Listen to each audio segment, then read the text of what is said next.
Chapter 9 Coordination Compound Rapid Revision of Chapter number 9.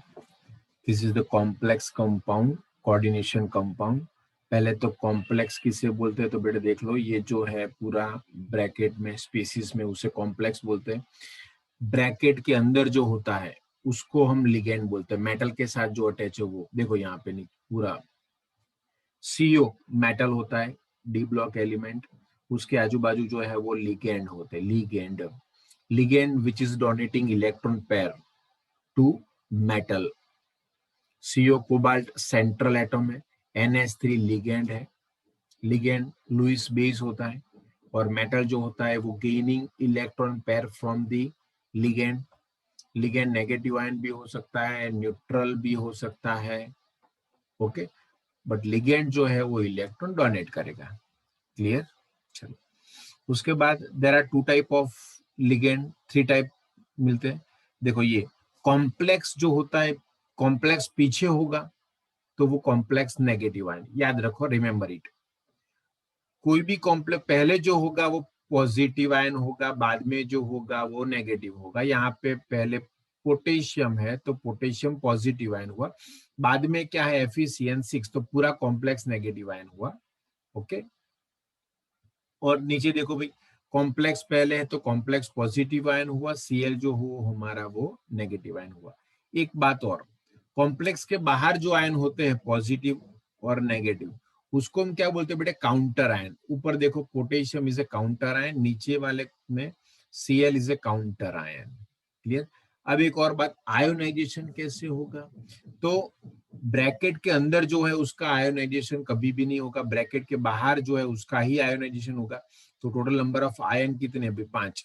4 potassium मिलेंगे और एक कॉम्प्लेक्स, नीचे 3 Cl मिलेंगे, एक कॉम्प्लेक्स होगा, okay. One more thing is very important, primary valency and secondary valency. Primary valency किसे बोलते हैं? तो oxidation number of metal, Fe का जो ऑक्सीडेशन नंबर मिलेगा उसको हम क्या बोलेंगे? Primary valency +2।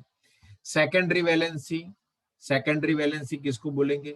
तो number of ligand, number of donor atom in ligand. Ligand में कितने डोनर एटम है? जैसे Cn है तो यूनिट एंडेड लिगेंड है, तो 6 Cn है तो कोऑर्डिनेशन नंबर इसका क्या होगा? 6। सेकेंडरी वैलेंसी क्या होगी? 6। Same year, okay. एक बात और भाई, देखो यहाँ पे ये जो कॉम्प्लेक्स ऊपर बताया आपको उसमें ये कॉम्प्लेक्स और Cl3 ये दोनों के बीच में आयोनिक बॉन्ड होता है, उसका आयोनाइजेशन हुआ नीचे देखो, ओके। अब ये CO और NH3 के बीच में जो ये एरो वाला बॉन्ड बताया है वो कोऑर्डिनेशन कोवेलेंट बॉन्ड है, याद रखो। एंड NH3 के अंदर जो होता है वो कोवेलेंट बॉन्ड, NH3 के अंदर जो होता है वो क्या है बेटे? Covalent bond. क्लियर? चलो, एक न्यूट्रल कॉम्प्लेक्स भी होते हैं ऐसे, पॉजिटिव नेगेटिव कुछ भी नहीं होता। चलो, उसके बाद भाई MCQ के लिए याद रखना है, टोटल नंबर ऑफ आयन कितने मिलेंगे? जितने नंबर ऑफ आयन ज्यादा उसकी आयोनिक मोबिलिटी भी उतनी ज्यादा होने वाली है। आपको बोला हुआ है कि 3 मोल AgCl मिलेंगे, उसका मतलब बाहर 3 ही Cl होने वाले हैं। देखो यहाँ पे 2 मोल ऑफ AgCl मिलता है तो उसका मतलब बाहर 2 Cl है। क्लियर? चलो, अब वर्नर थियरी। तो कोऑर्डिनेशन कंपाउंड मेटल्स और 2 type of linkage, primary and secondary. Primary valency जो होती है वो आयोनाइजेबल होती है, हमने देख लिया, which is satisfied by negative ion. Secondary valency non ionisable, complex के अंदर जो होता है वो, ओके। और जो सेकेंडरी वैलेंसी होती है वो satisfied by ligand, okay. Different type of arrangement होगी, Ml4 Ml6 टाइप की, ओके। उसको हम क्या बोलते हैं? पॉलीहेड्रा। देखो primary valency, secondary valency, primary valency 3 ionization, secondary valency तो इसका कोऑर्डिनेशन नंबर देखो दिया हुआ है सब डिटेल में, कोऑर्डिनेशन नंबर कितना? 6, तो सेकेंडरी वैलेंसी 6, ओके। अब एक बार ये देख लोगे PDF तो भी सब क्लियर हो जाएगा।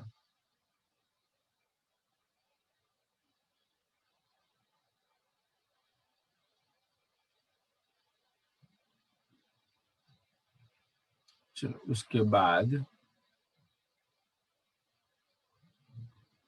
भाई 1 सेकंड है, पीडीएफ नहीं आ रही है।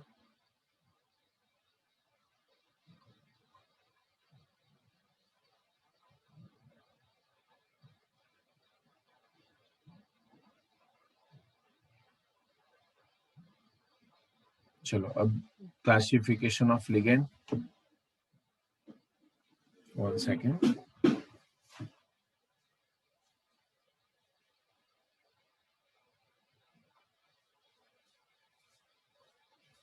चलो classification of ligand most important, theory के लिए भी इंपोर्टेंट है भाई, क्लासिफिकेशन ऑफ लिगेंड।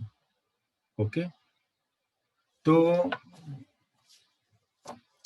पहले तो लिगेंड किसे बोलेंगे हम? Ligand the ion or molecules bound to the central atom ion in the coordination entity are called ligand.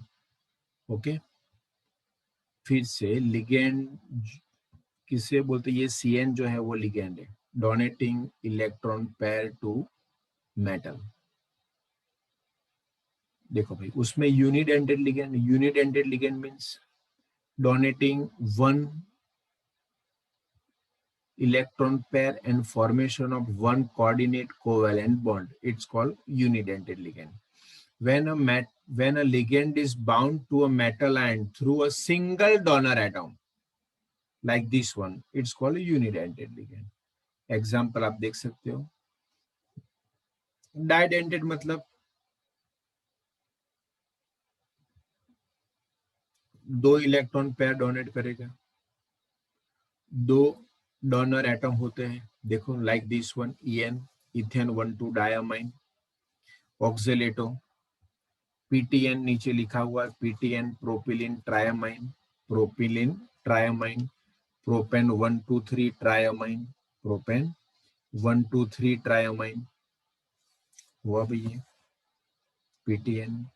चलो कोऑर्डिनेशन नंबर, अब बताओ मुझे, ये MCQ के लिए इंपॉर्टेंट। अब ये जो PTN है वो ट्राइडेंटेड लिगेंड है, 3 डोनर एटम है, देखो नाइट्रोजन नाइट्रोजन नाइट्रोजन, तो उसका मतलब ये हुआ एक ही लिगेंड मेटल की 3 वैलेंसी को सेटिस्फाई करेगा। अब आपको ये दिया हुआ है CO PTN twice plus 3, okay ये दिया हुआ है, तो उसका मतलब क्या हुआ भाई? कोऑर्डिनेशन नंबर कितना होगा? 6। PTN ट्राइडेंटेड लिगेंड, 3 2 6, सेकेंडरी वैलेंसी कितनी? 6। ओके, देखो EN thrice, EN is a डाइडेंटेड ligand, 3 है तो 3 2 6, तो इसका भी कोऑर्डिनेशन नंबर कितना होगा? 6। देखो भाई क्लियर। अब एक और EDTA, EDTA is hexadentate ligand, hexadentate ligand, this is the structure of EDTA, ethylene diamine tetraacetate, ethylene diamine tetraacetate, EDTA, 6 donating atom, like 2 nitrogen है 4 ऑक्सीजन है, okay, it's hexadentate ligand, hexadentate ligand, ये क्या है भाई? Hexadentate ligand, क्या है भाई? Hexadentate ligand, क्या है भाई? Hexadentate ligand, clear? ओके, चलो अब ये जो मैंने लिखा हुआ है NiEDTA, उसमें कोऑर्डिनेशन नंबर कितना होगा? 6। सर EDTA तो एक ही है, पर बेटे EDTA हेक्साडेंटेड लिगेंड है, एक ही इलेक्ट्रॉन, एक ही लिगेंड 6 इलेक्ट्रॉन पेयर डोनेट करेगा, ओके। चलो उसके बाद किलेट कॉम्प्लेक्स किसे बोलते हैं? ये देखो किलेट कॉम्प्लेक्स, वो मोर स्टेबल, ज्यादा किसी MCQ में भी आता है, which one is the most stable, कौन सा ज्यादा स्टेबल है? कॉम्प्लेक्स दिए होंगे तो उसमें ये जो किलेट कॉम्प्लेक्स होंगे, किलेट कॉम्प्लेक्स मींस डाइडेंटेड ट्राइडेंटेड कोई भी हो सकता है, मोनोडेंटेड नहीं होगा, ओके। मोनोडेंटेड के अलावा बाकी सबको क्या बोल सकते हैं हम? Chelate complex, clear? ओके, तो ये मोर स्टेबल होते हैं। चलो उसके बाद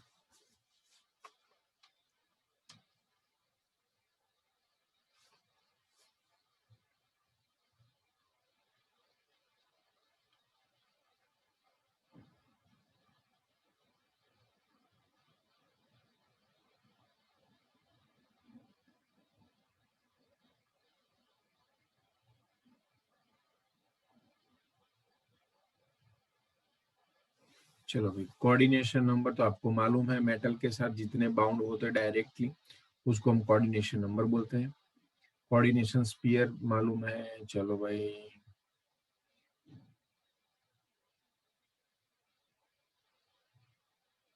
coordination number, oxidation number of metal, देखो भाई कैसे फाइंड करते हैं। K4FeCN6 को हम ऐसे भी लिख सकते हैं, FeCN6 -4 FeCN का -6 होगा, इज इक्वल टू करके -4, तो Fe का क्या आया +2। Okay, clear. NH3H2O कंपाउंड है, तो कंपाउंड का ऑलवेज 0 ही कंसीडर करना है, और बाकी कितने बचे 2 Cl, तो -2, तो CO का +2 direct. Homoleptic, homoleptic means only one kind of donor atom. Okay, एक ही टाइप के सब लिगेंड हो गए तो हम होमोलैप्टिक बोलेंगे। हेट्रोलैप्टिक में क्या होगा भाई, एक से ज्यादा टाइप के लिगेंड होने वाले हैं। चलो, अब नोमेनक्लेचर की बारी है, समझ लो ये भाई। अब ये नेगेटिव कॉम्प्लेक्स आयन होगा, नेगेटिव कॉम्प्लेक्स आयन, देखो नीचे एग्जांपल दिया हुआ है।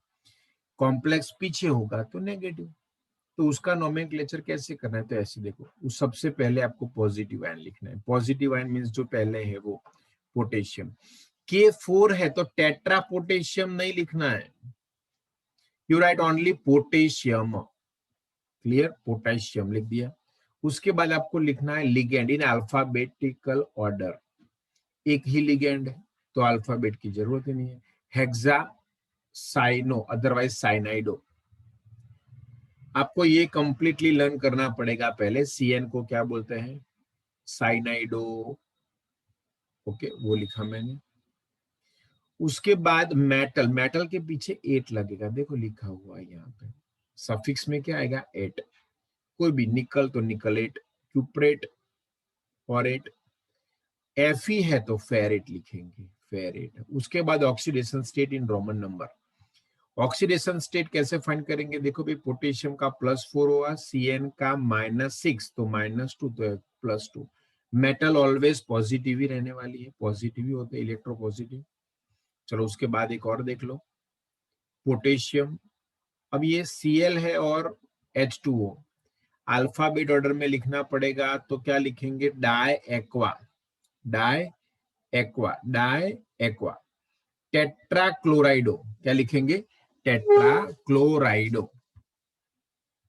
Ni निकलेट, क्या लिखेंगे, निकलेट, क्या लिखेंगे, निकलेट 2, निकलेट 2। ऑक्सीडेशन नंबर लिख दिया मैंने। 2 कैसे आया, H2O का 0, Cl का -4, पोटेशियम का +2, -2 तो ये +2। चलो, पॉजिटिव कॉम्प्लेक्स के लिए, पॉजिटिव कॉम्प्लेक्स के लिए, पॉजिटिव कॉम्प्लेक्स के लिए देखो, तो सबसे पहले लिगेंड लिखेंगे, अल्फाबेट ऑर्डर में एक से ज्यादा होंगे तो मेटल का नाम एज इट इज लिखना है, उसके बाद उसका ऑक्सीडेशन नंबर, उसके बाद में नेगेटिव आयन। देखो यहाँ पे लिगेंड तो क्या है भाई, हेक्सा अमाइन। मेटल का नाम एज इट इज रहने वाला है, कोबाल्ट। 8 नहीं लगाना है पीछे। उस कोबाल्ट मेटल के नाम के पीछे ही उसका ऑक्सीडेशन नंबर रोमन में, उसके बाद नेगेटिव आयन जो भी बाकी बार है, वो नहीं है तो नहीं लिखना है। Cl3 है तो ट्राई क्लोराइड नहीं लिखना है, only chloride. Oxidation number NH3 का 0, 3 Cl है तो 3। क्लियर हुआ भाई, ओके। देखो नीचे वन मोर।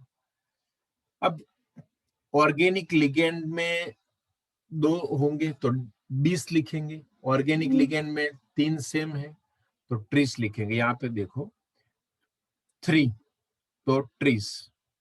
क्या है भी अंदर, इथेन 1,2 डायमाइन, कोबाल्ट और सल्फेट। सल्फेट देख लिया आपने, SO4 थ्राइस है, हमने क्या लिखा, सल्फेट लिखा। यहाँ पे भी देखो ट्वाइस था तो भी हमने कुछ नहीं। अब ऑक्सीडेशन नंबर आपको ढंग से लिखना है। ऑक्सीडेशन नंबर कैसे कैलकुलेट करेंगे, ऑक्सीडेशन नंबर के लिए भी देखो मैंने लिखा हुआ है, यहाँ पे बार ट्वाइस है, देखो ये फिर से मैं डार्क करता हूँ, ट्वाइस तो 2CO मैंने लिख दिए, इसका तो 0 होगा। SO4 कितने, 3 2 -6 तो -6 इज इक्वल टू 0, तो CO क्या आएगा बेटे, +3। क्लियर, ओके, आईयूपैक आप फिर से सॉल्व करना एक बार। Primary valency, secondary valency, number of ion, it is most important for MCQ. फिर से, प्राइमरी वैलेंसी मतलब ऑक्सीडेशन नंबर, सेकेंडरी वैलेंसी मतलब कोऑर्डिनेशन नंबर। ओके, आ सकता है एमसीक्यू में अलग अलग। आयन कितने हैं, डी ऑर्बिटल में टोटल इलेक्ट्रॉन कितने हैं, अनपेयर इलेक्ट्रॉन कितने हैं डी ऑर्बिटल में। ओके, कौन सा आइसोमर मिलेगा, आइसोमेरिज्म कौन सी मिलेगी। ओके, चलो भाई ये दिया हुआ है। जिंकेट, टेंटेलेट, बरोबर। एजी हो तो आर्जेंटेट लिखेंगे, पैलेडेट, प्लेटिनेट, वेनेडेट मालूम होना चाहिए, निकलेट, कौन कौन से नेगेटिव आयन है वो। ओके, देखो भाई कितने सारे हमने सॉल्व किए हैं आईयूपैक। आइसोमेरिज्म,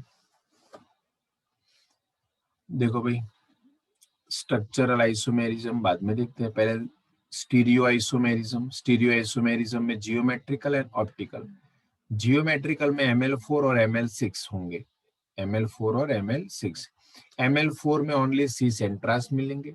Ml6 की बात करें तो उसमें अगर जो कॉम्प्लेक्स कंपाउंड है A2B4 टाइप है तो सी ट्रांस, और 3,3 टाइप है तो फेशियल और मेरिडियोनल मिलेगा। ओके, देखो भाई सिस ट्रांस किसे बोलते हैं, तो पास पास में ही सेम लिगेंड होंगे तो उसको सिस बोलेंगे, two adjacent atom near to each other. और क्रॉस में ऑपोजिट होंगे 180 डिग्री तो हम उसको क्या बोलेंगे, ट्रांस। अब देख सकते हो ऊपर डायग्राम में, क्लियर। देखो यहाँ पे,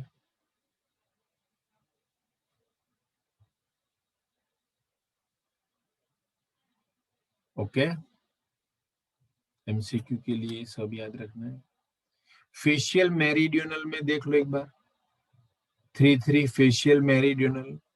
तो face, face means one side होगा, देखो Cl Cl Cl, सामने NH3 NH3 NH3, facial face to face सामने रहेंगे एक दूसरे के। मेरिडियनल में क्या करना है, तो ऑपोजिट नहीं रहेंगे, देखो एक ही है ये Cl NH3, बाकी Cl Cl और NH3 NH3। उसके लिए देखो यहाँ पे Cl और NH3 वो चेंज कर दो पोजीशन। ओके, अब ये देखो भाई सीस ट्रांस ऑप्टिकल आइसोमेरिज्म के लिए हो ना, Cl Cl पास पास में है तो सीस, 180 डिग्री है सामने तो ट्रांस हुआ ये। ओके, चलो